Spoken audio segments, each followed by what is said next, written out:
Ang Kabataan Express ay hatid sa inyo ng UNICEF.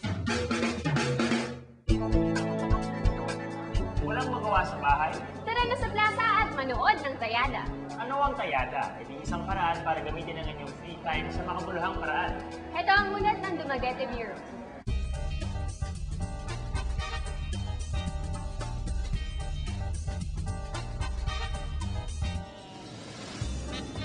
Dito sa Dumaguete, ito ang karaniwang makikita mo tuwing Sabado at Linggo.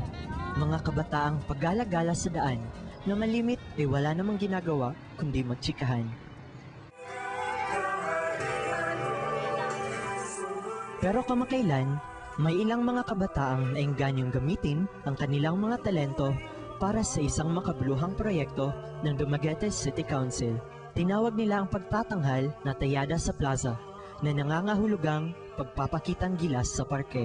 Naisipan kong bumuo ng palatuntunang ito kasi nakita ko sa Dumaguete napakaraming mga batang may mga talents. And then I realized that every Sunday sa parke ng Dumaguete, there is really no entertainment that you see every Sunday afternoon. So about 9 years ago, we decided through the then Dumaguete City Tourism Council, which I chair, na siguro, pag meron tayong talent show na Tayada sa Plaza, lahat ng mga bata, elementary o kahit na out-of-school youth, they will have a venue na ipapakita nila kung ano yung mga abilidad nila.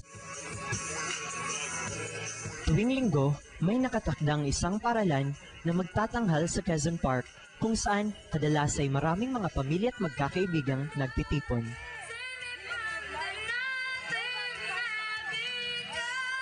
Sa lingguhang programang ito, ang mga kabataan ay nabibigyan ng pagkakataong ipakita ang kanilang galing sa pagkanta, pag-arte at pagsayaw. Habang kinalilibangan nila ang ginagawa nilang pagtatanghal, na ipakikita rin nila ang kanilang pakikibahagi bilang mga aktibong mamamayan ng komunidad. Pinaghahandaan talaga ng mga kasali ang palatuntunan upang makapagbigay saya sa mga manonood.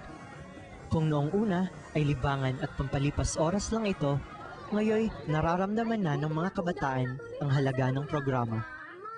Mahalaga sa aming mga kabataan dahil na-develop namin ang aming mga kakayahan at talento lalo na sa harap ng maraming tao. Ang kahalagahan nito sa aming mga kabataan ay sa halip na kami may pariwara o masangkot sa mga kalolokohan ay kami ay nahihikayat na manood sa ganitong pagtatanghal o kami mismo ang magtatanghal sa kanila.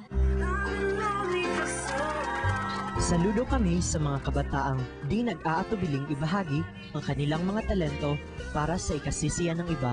Sana'y dumami pa ang mga katulad nilang aktibo sa mga programa ng kanilang komunidad.